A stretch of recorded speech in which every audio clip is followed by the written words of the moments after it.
qui ont secoué la Guadeloupe à la fin de l'année dernière, elles étaient planifiées et organisées. C'est le procureur qui l'affirme en annonçant l'arrestation de plusieurs personnes, dont un policier. Oui, on parle donc de ces nuits de très grande violence qui avaient commencé fin novembre sur fond de protestation, vous vous souvenez, contre l'obligation vaccinale.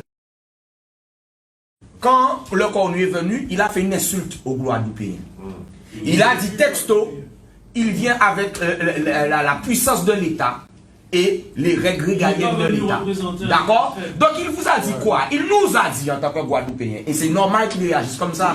Parce qu'il est venu insulter la misère dans laquelle nous sommes et qui fait que maintenant des Guadeloupéens sont en face des Guadeloupéens. D'accord? Parce qu'ils n'attendent qu'une seule chose, et vous le savez, c'est qu'on se mange tous. Là. Si vous voyez actuellement là qu'on est là devant vous, ça va encore résumer ce qu'on disait. Le feu, attends, sans vouloir te couper, je finis. Le feu, vous ne savez même pas comment il va venir. On se souvient du blocage de l'hôpital de Pointe-à-Pitre, des barrages sur les routes, des tirs à balles réels sur la police. Des barrages sur les routes.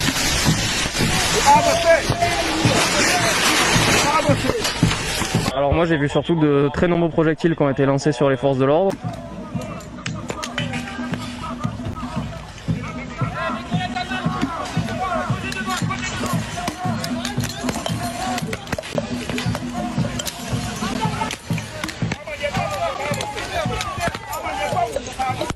Des barrages sur les routes. Il y avait un simple barrage qui était filtrant. Les manifestants sont venus au contact et ont forcé le barrage. Des tirs à balles réels sur la police.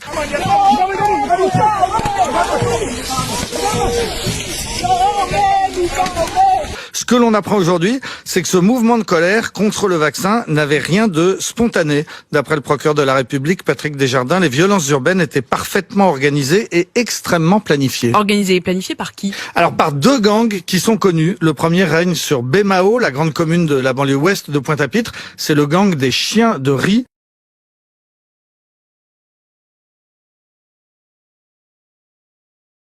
Ok, panier solidaire. Donne-nous, tu vas être sur on va distribuer 300 avec ton centaine de alright then.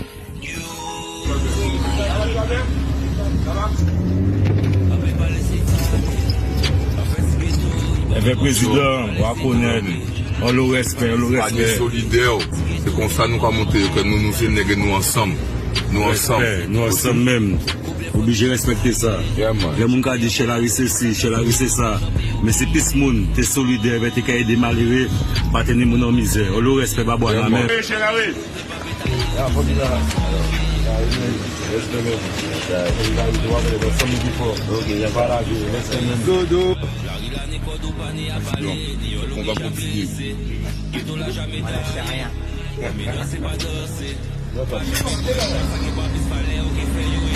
L'autre sévit à Pointe-à-Pitre même et il s'appelle Section criminelle. Le concept là, c'est que nous prenons des petits jeunes là, des jeunes abîmes, des petits jeunes Bimao, et nous disons nous faisons une journée cohésion. Et des petits jeunes Saint-Os. Et des petits jeunes Saint-Os, pardon. Nous avons mené une demi-journée cheval. À midi, nous pouvons poser, mettre pied noir dans le tabac dans un bon petit restaurant pour bien remplir le ventre. Il y a 14 heures, nous pouvons faire un motocross jusqu'à 17 heures.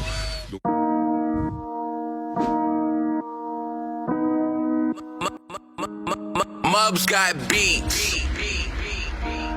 That's the maestro.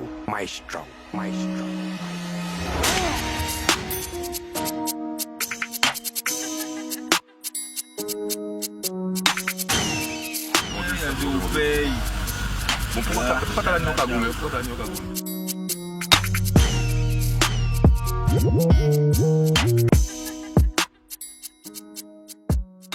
La notion de respect, ce dont on parlait ce matin, tu vois, le respect entre vous, le respect que nous on doit avoir envers vous, mais le respect que vous devez avoir envers nous, tu vois. Et nous, tu vois, comme le moniteur a dit, il a trouvé que vous étiez des gars respectueux.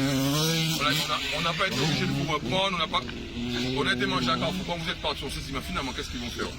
Hein, quand vous êtes partis, quand vous avez fait, il n'y a pas eu un mot de l'autre, il n'y a pas tant de monde giré, il n'y a pas tant de monde babier. Et franchement, les gars, respect. Vous avez applaudi les autres parce que pas nous, le petit, vous autres, les gars.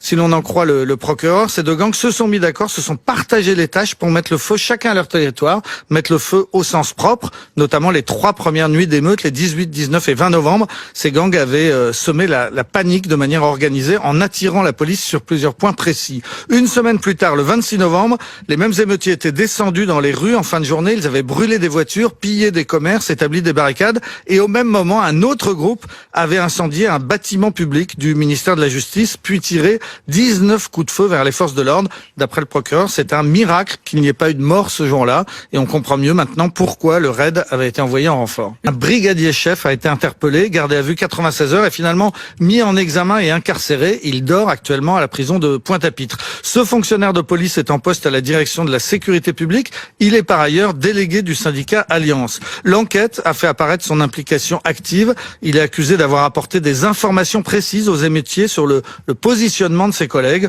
On le soupçonne aussi d'être directement intervenu dans les choix des objectifs. Il aurait par exemple coordonné des opérations comme celle prévue le 30 décembre.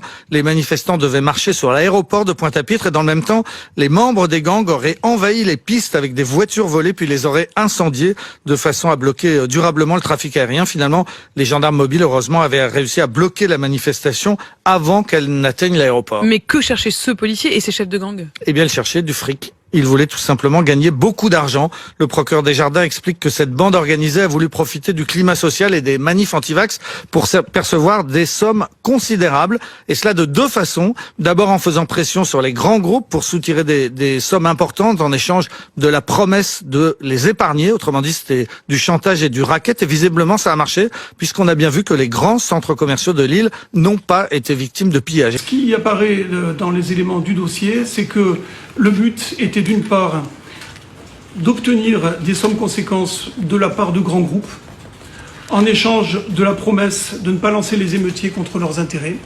À ce stade de la procédure, 7 personnes ont été mises en examen pour association de malfaiteurs en vue de commettre le délit d'extorsion de fonds en bande organisée. Il y avait donc intention et a priori uniquement intention. Contacté, le directeur du centre commercial d'Estreland à Bemao confirme hors caméra, je cite, « Aucune société du groupe GBH n'a fait l'objet d'une demande de rançon » et précise qu'en pareille éventualité, la réponse sera négative. Fin de citation. En faisant pression sur les grands groupes pour soutirer des sommes importantes en échange de la promesse de les épargner. Autrement dit, c'était du chantage et du racket. Le but était d'une part d'obtenir des sommes conséquentes de la part de grands groupes. La direction du groupe Safo, propriétaire du centre commercial Millénis aux Abîmes, affiche une ligne identique. Aucune sollicitation, aucun paiement. Et puis deuxième façon d'obtenir de l'argent, se tourner ensuite vers les élus en promettant de ramener le calme en échange de subventions. La majorité du peuple guadeloupéen, c'est un peuple afrodescendant à qui l'État colonial doit. La jeunesse et différents secteurs de la Guadeloupe ont besoin de moyens financiers et de structures. Mais avant tout, ils ont besoin de respect, ils ont besoin de justice et qu'on reparte à la base. Ce qui fait que dans les jours à venir, l'État colonial va devoir comprendre que, ah ouais, mais c'est ça mon bitin, j'en ai ça en Guadeloupe là, ils ont pu venir avec des milliards, ils n'ont pas qu'à acheter ça ici. Et de fait, une réunion de sortie de crise a rassemblé les principaux élus de l'île quelques jours après, avec plusieurs jeunes qui étaient soupçonnés d'être des chefs de gang, notamment un certain Bouana. Ils sont mis en prison tout simplement parce qu'ils ont osé négocier pour les jeunes de la Guadeloupe des emplois, des formations. Voilà ce qui a été demandé au conseil, à M. Chalus, à la région. D'accord? Donc, aujourd'hui, ce que nous pouvons demander aux autorités, que ce soit de la France ou que ce soit ceux que la France a autorisé à agir en Guadeloupe, à qui profite le crime en Guadeloupe? Quand des gens n'ont pas fait de crime, des gens n'ont rien fait et qu'on les met en prison uniquement par plaisir ou tout simplement pour faire une accalmie de ce qui se passe dans la rue, parce que je pense qu'ils se sont dit, si nous les mettons en prison, ça va un peu calmer la rue. puisqu'on va essayer de les considérer comme des boucs émissaires. Un haut magistrat de Lille, cité par Le Monde, parle d'une collusion entre les voyous et les politiques pour acheter la paix sociale. Il dénonce un système mafieux. On est là pour négocier par rapport à certains dossiers, ateliers, structures à mettre en place. Mais je sais que tous les frères qui sont là, ils vont pas négocier leur humanité. Les Aoki, ils ont eu droit à des excuses. Ils ont eu droit à des projets de loi pour réparation. Le procès historique esclavage-réparation, après 15 ans de procédure, a eu lieu le 11 et 12 septembre en Martinique, initié par le MIO. Le grand Garcin Malsa, qui mène ça depuis 15 ans.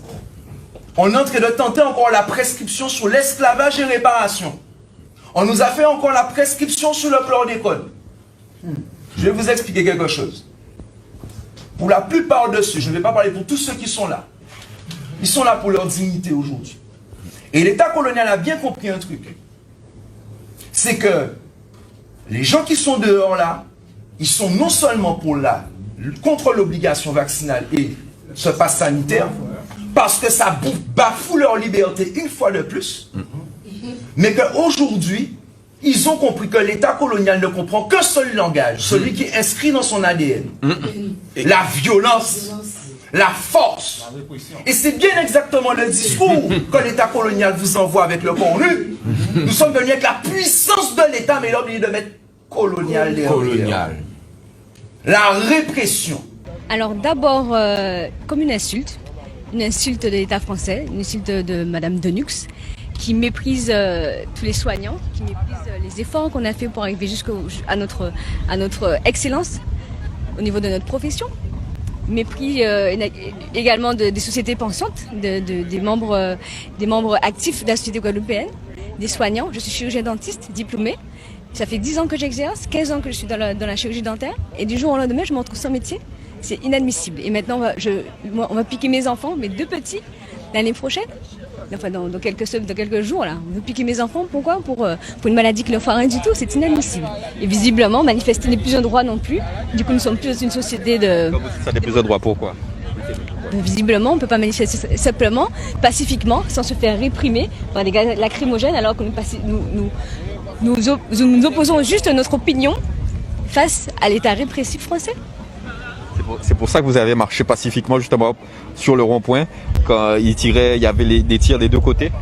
Oui, parce que le but c'était de manifester, donc on continue à manifester pour leur montrer face à la réalité que s'ils répriment un peuple qui manifeste simplement pacifiquement, c'est qu'ils sont plus là pour le peuple. Ils sont plus là pour nous, c'est fini. Ces gangs avaient semé la panique de manière organisée en attirant la police sur plusieurs points précis.